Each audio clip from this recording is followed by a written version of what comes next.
So, in reaction to the recent incident in New York, the state of New York's governor is calling for more gun control laws and is calling for laws which will circumvent the upcoming Supreme Court decision in New York State Rifle and Pistol Association v. Bruen. So let's talk about this.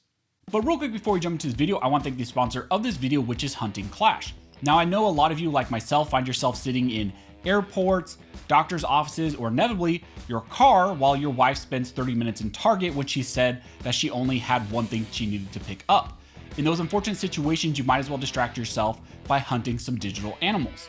Hunting Clash allows you to escape to a variety of locations like the mountains of Montana, Yosemite National Park, or Tanzania if you want to hunt something more exotic.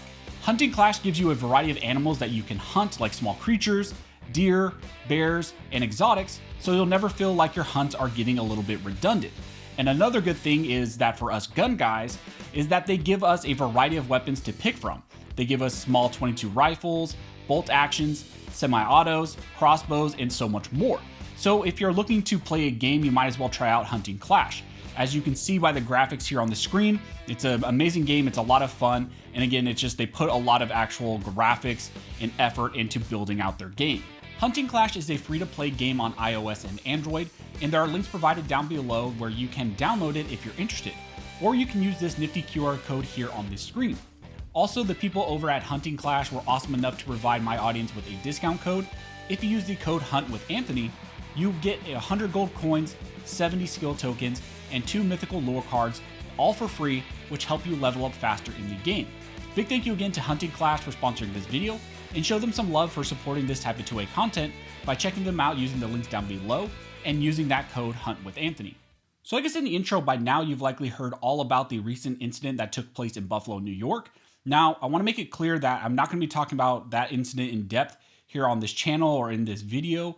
I'm not going to be talking about that person involved, mainly because I don't want to give him or this incident more attention than it deserves, and I don't want to actually give him what he wanted. But instead, in this video, I want to talk about the reaction that the state of New York's governor has had and how she stated that she will be using this incident to block the upcoming New York State Rifle and Pistol Association v. Bruen concealed carry decision, which will likely strike down the state's May issue licensing scheme. Now, for those of you not aware, New York State Rifle and Pistol Association is a challenge to the state of New York's concealed carry permit requirements. The state requires a person to provide proper cause to be issued a permit to carry concealed.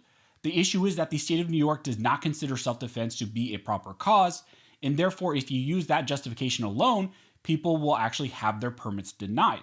Essentially, a person in the state of New York has to distinguish themselves from the average person to be granted a permit to carry concealed.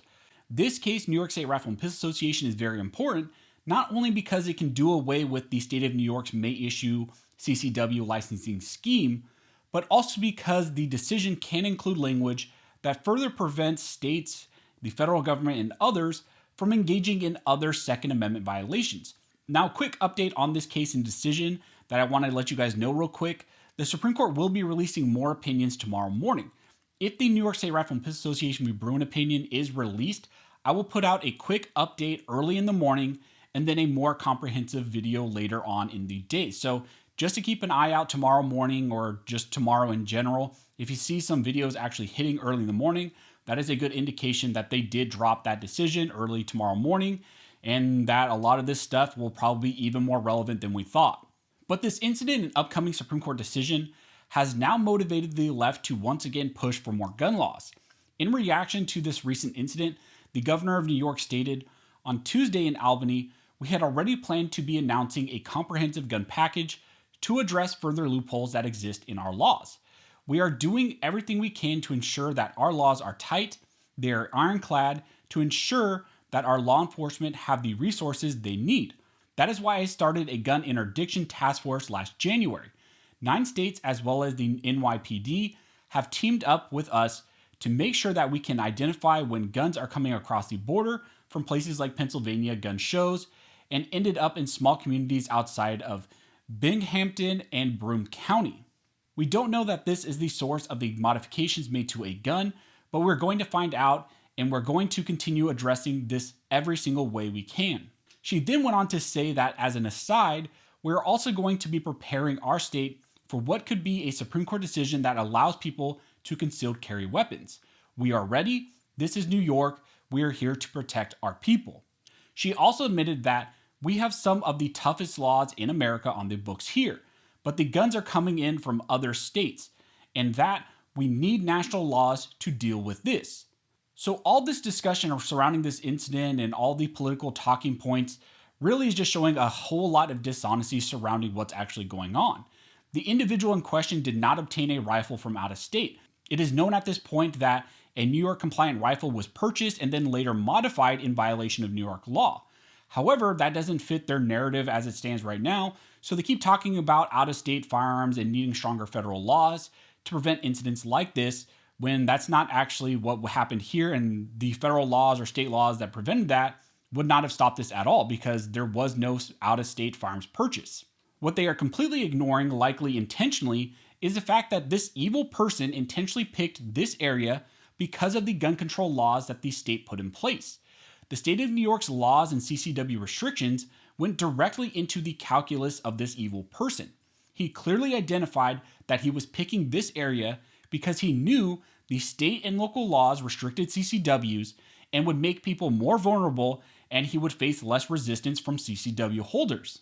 Also, the magazines he used were illegally purchased, and he stated that individuals in the state of New York are limited in magazine capacity, which made them easier targets if they actually did have a firearm. So the strict gun laws that New York always claims are the best in the nation only affected the law-abiding citizens and actually made them a larger target for this type of evil conduct. We have already seen that early on in reaction to the Supreme Court's arguments in New York State Rifle and Pistol Association v. Bruen that the state of New York introduced new bills which would try to restrict the locations that CCW holders could carry. Essentially, the bill would restrict the carry in subways, taxis, restaurants, or any place where there are 15 or more people. Through that bill, the state hoped to preemptively skirt any Supreme Court ruling. Well, with this recent incident, the state of New York and the governor have made it very clear that they will be moving on more gun control laws, and many of which will actually target CCWs even further despite the upcoming Supreme Court decision. With this incident and maybe a soon-to-come Bruen decision, I would expect the Democratic base to make another large push for federal gun control laws as well.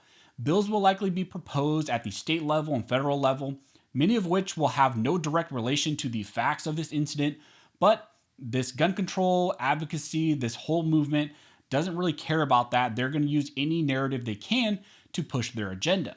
Now, I do want to ask something of you all that is a little bit selfish, but it's the best way I can think about going about this. I would like the opportunity to go on some of the larger mainstream podcasts and social media shows. I'm thinking about people like Joe Rogan, Timcast IRL, Louder with Crowder, Ben Shapiro, or maybe others that you all might have in mind. Although I'm a small fish in this whole world, I would love the opportunity to discuss actual gun laws and the actual Second Amendment with these types of people. Many times on these shows, the discussion about these topics are very surface level, but my hope would be to add more knowledge and more depth to this discussion and with a broader audience outside of the general gun community that I talk with a lot here on this channel. So if any of my viewers have connections with any of these people or those involved with these shows, I would love to make a connection. So I'm hoping that maybe someone who watches my channel might be able to make that connection for me. If you can do that, or maybe if you know someone, I'm not sure, you can email me using the link here on the screen. My email is going to be armscholars@gmail.com. And for everyone else, maybe the best way for you to help support me in this endeavor is maybe just to share my videos to them. Maybe let them know that you would love to see some sort of interview with me and them to talk about these broader gun law issues, Second Amendment, and all that. But regardless, thank you all for your support. If you like this video and like support the channel, one of the best ways to do that is to like, comment, and subscribe. All those things help to fuel the algorithm or fuel Al Gore's rhythm. It adds fuel to his jet, and it signals to YouTube that you guys see value in these videos and in this type of 2A news.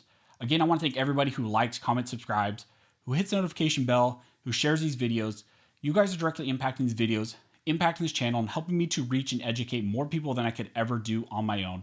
So thank you so much for all of your support. And as always, thank you all for watching. Don't forget to like and subscribe. And never forget, this is with Built by Arm Scholars, and this nation will be maintained by Arm Scholars.